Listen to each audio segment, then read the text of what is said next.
Hey everyone, welcome back to another quick how-to. In this video, going to show you how to change Praktika app language to German or any language. So first up, open up your Praktika app. And here you need to make sure that you download the latest version of the Praktika app.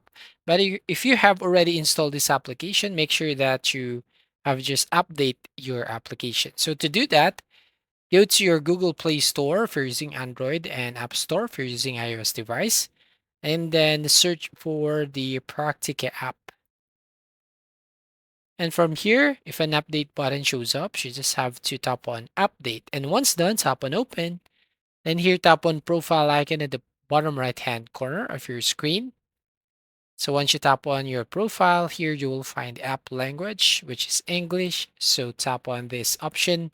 Then you'll find here you can choose app interface language if you want Portuguese, Japanese, Italian, Korean, French, Spanish, Turkish, or German. So you just have to select and it will automatically change the app language. So that's all. Thank you for watching. Please like and subscribe and see you in the next video.